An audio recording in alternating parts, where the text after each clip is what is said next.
Alright, I've been getting questions about why I buy crap like this. So, they think this is junk. Yeah, it pretty much is junk the way it is right now. But the way I look at it, it's money. Because that's what I get paid around here to do, is buy and sell parts and fix stuff. So, when you buy a set of old nasty looking rods like this, they're actually nice connecting rods. They're just dirty. Now when they get really rusty like this, when they're pitted bad, that's when they become bad. But on a set of flywheels, it doesn't really matter. As long as the tapers are good, it doesn't make any difference what the rest of it looks like. Not really. So, the shafts, if you want to reuse these, have to be good, but if you're not reusing them, it doesn't matter again.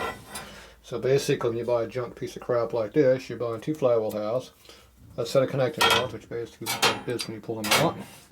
You figure everything about them is going to be junk, any new bushings here, new bushings there, and fix them. No biggie. And then the sprocket shaft, it's pretty hard to screw up a sprocket shaft, because even if it gets rusty, it's a Timken bearing presses on. It's not a wearing surface per se. As long as the bearing still goes on tight, you're good. The splines have to be good, and the threads have to be good. And the taper can be bit with a big hammer when you knock it out of the case and destroy it. So as long as that's good, now all you're looking at is just basically the parts to rebuild the rod and a pinion shaft. Then you got a nice usable crank. In this case, it happens to be an S&S. I think it's 4 3/4 stroke, but me, I like that. Other people don't. I don't care. But you know, you fix it and do what you want with it. Here's a set of just a stock Harley flywheel over here. It's got the wide edge up in here, so it's going to be in the 50s on up. If it was only about this wide, about this much narrow on both sides, it'd be a 30s and 40s crank. So, quick way of identifying. This being real thick flywheel, it's going to be a generator motor, and it'll be a left side flywheel.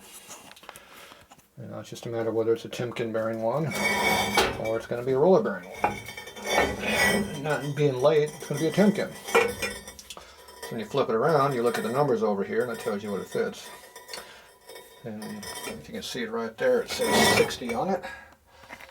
And the casting number right there, so it's a 60 casting, which is 55 and up, but it's a 60 exact application. So that means it has two flywheel marks in it from front and rear cylinder. That's what that means. But anyway, you got a nice flywheel like this. It's surface rust here. There's some pitting down in here, but it doesn't matter on there. But it's the same thing, you're looking at the tapers, and definitely where the rod goes. This one has no wear on it. It's like brand new. This also has not been rebalanced. It's got original balance in it, so it hasn't been screwed up by anything. So that's a low mileage original flywheel. If it looked nice and pretty, it'd be worth a lot. Right now it's cheap because nobody cares about it. So we got our bead blaster here. We're going to go ahead and make some noise and clean it up. See what it looks like. So that's how you do that. Alright, let's go back and we got it further along. Alright, there's some before and after. So see all the corrosions in here. How deep it is in there. Here's what it is. There's your number right there. 2SL.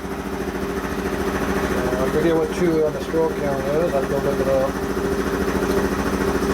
SL is late, so that's the Evo application. So this will be 81 to 99 crank, as I recall.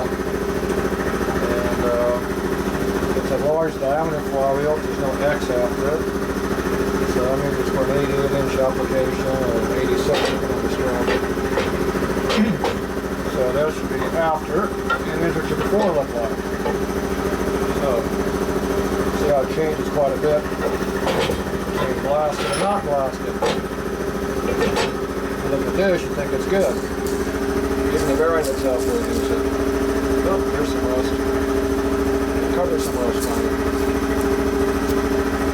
Now get this all freed up. So I'm going to pull this off now so I can blast it better. Still got muck and dirt in there, so all this stuff coming out here is. So the bearing was spinning, but the rollers were not spinning, so the rollers are all corroded there, you can see it.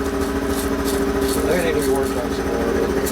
They're not going to be usable, but they're usable for a mock-up application. So I'll clean them up for a mock-up application, but not for real world use. Alright, we're clean to go.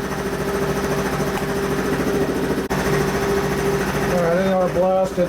They're so dirty, so bad, we're going to have to take them apart. The rods are still marked up pretty good. Get the inside out real good on the blasted. So we're going to take this thing apart and clean up separate and put it back together again, I guess. So we'll take it apart and show you the second part. Yeah, it's pretty rusty. You know, they're pretty locked up. They kind of move, but not very easy. Alright, look at that.